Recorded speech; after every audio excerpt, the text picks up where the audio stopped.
Orang mau Ya beli kok pikiran tidak saya dapat. ya, WNI di Jepang wajib waspada. Jangan ulangi kesalahan ini kalau lagi belanja online di Jepang. Jadi ada yang share cerita ke aku, niatnya sih mau beli laptop di Facebook. Awalnya sih semuanya normal banget, sudah stalking dan tidak ada yang mencurigakan, sampai akhirnya komunikasi berlanjut melalui WhatsApp. Setelah itu deal-dealan harga, sampai akhirnya DP sebesar 3 juta rupiah. Setelah itu mulailah ada tambahan biaya seperti kayak jaminan pengiriman, bla bla bla, nambah lagi, sampai akhirnya akunnya diblok.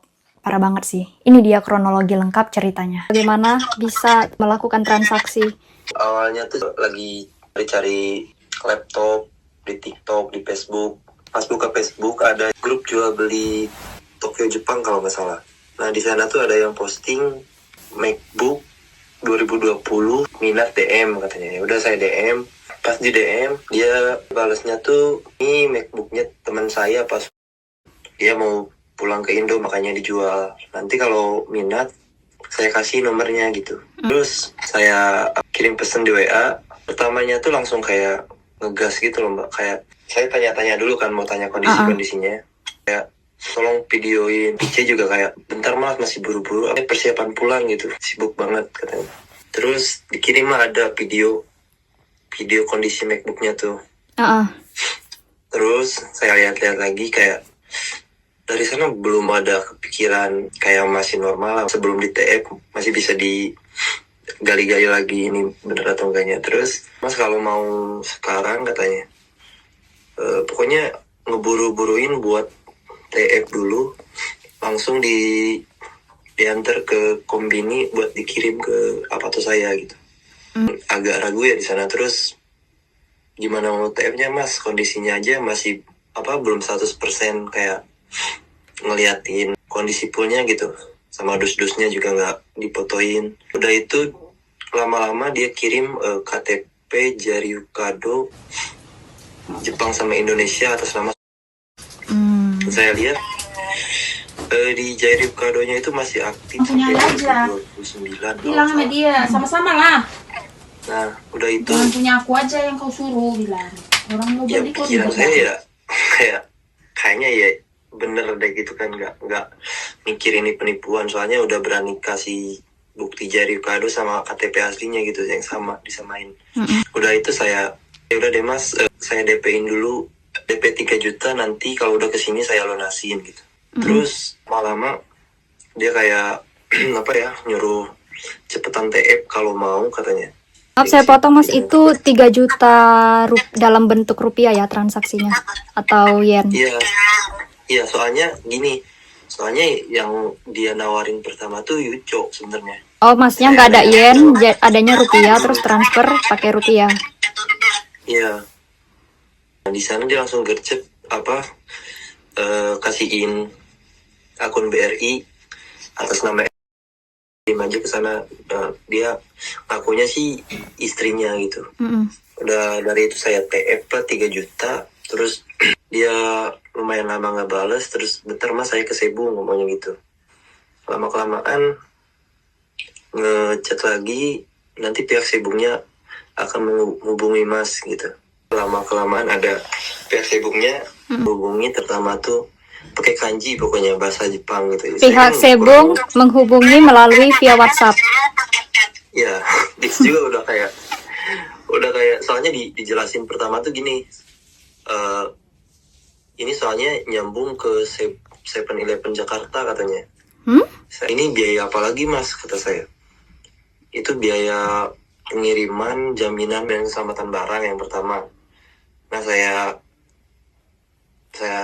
sangka lah di situ nggak ada mas kalau itu. Terus udah lama dari situ ditelepon sama orangnya, sama pas dijelasin gini dia pinter ngomongnya sih. Terus ya udah deh, soalnya udah nanggung DP juga kan. Ya udah pak, soalnya dia ngomong amanah. Ya udah saya kirim buktinya, pas dilihatin nominalnya kan itu pakai QRIS kan yang itu nominalnya 1.800.000 mak. Kok gede banget mas, kata saya. Terus papa nggak apa-apa mas, nanti itu dibalikin kalau udah ditransfer, kalau udah pengecekan katanya, terus keluar resi langsung ditransfer balik katanya, itu cuma jaminan doang. Saya nggak ngerti soalnya kayak apa ya, udah nang ya udahlah aku TF aja. Berarti transfer lagi.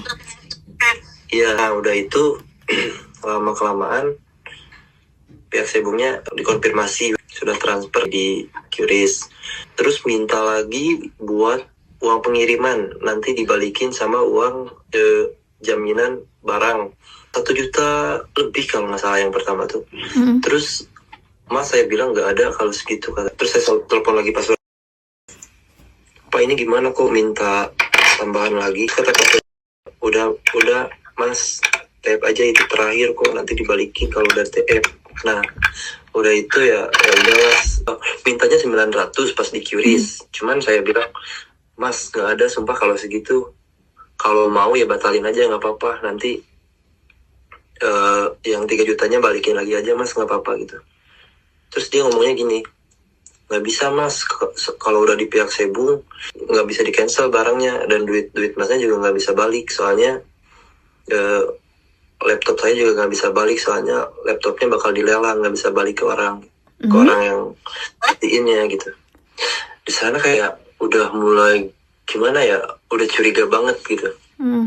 Udah curiga banget. Nah dan saya telepon masih kayak diangkat, terus ngobrol dikit dimatiin, nggak bisa ngejelasin detailnya gitu.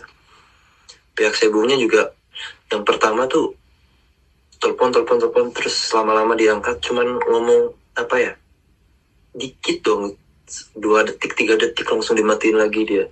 Terus lama kelamaan telepon lagi ya ngejelasin, ya udah kalau nggak ada 900 600 aja katanya, soalnya ini nanggung udah dibayar katanya. Nanti uang yang itunya dibalikin lagi kok katanya.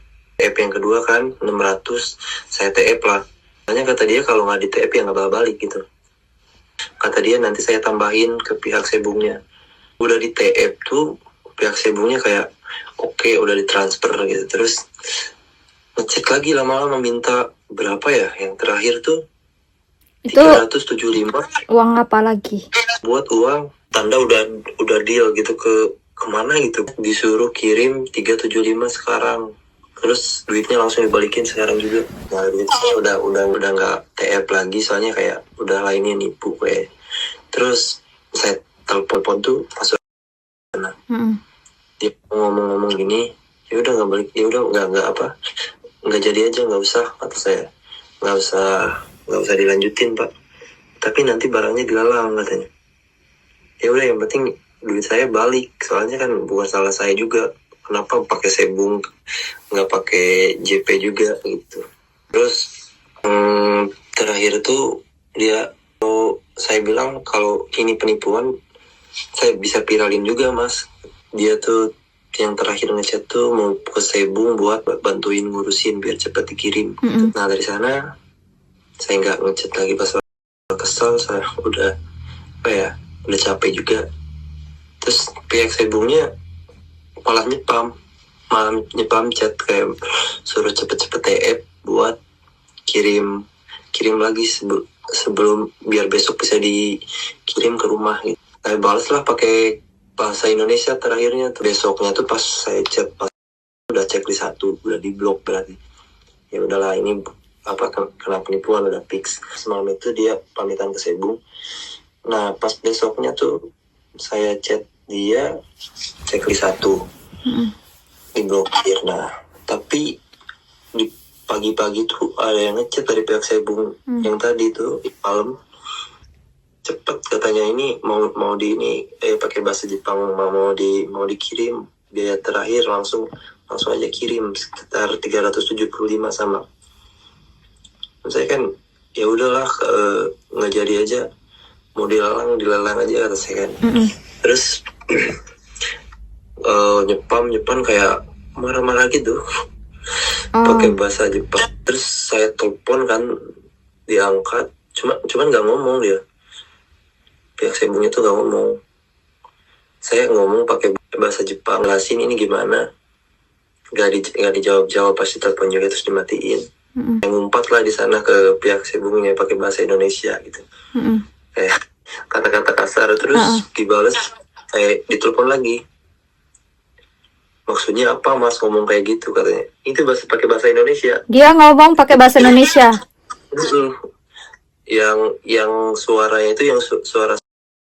Berarti ini dia kalau dilihat-lihat sistem penipuannya itu kayak lempar-lemparan loh. Jadi alurnya itu dari si A ke si B. Si A ini yang mempromosikan barang. Terus barangnya nanti lanjut pembayaran ke si B. Nanti si B pengirimannya lanjut ke si C. Ini berkomplotan sih, ini parah banget sih. Beratan juga buat saya ke depannya gitu. Kalau nyari barang di misalkan di TikTok sama kan sekarang juga masih banyak kan kayak yang di TikTok, kayaknya mungkin masih ada juga yang di TikTok yang kayak ada orang bikin tren preloved kayak gitu, barang-barang.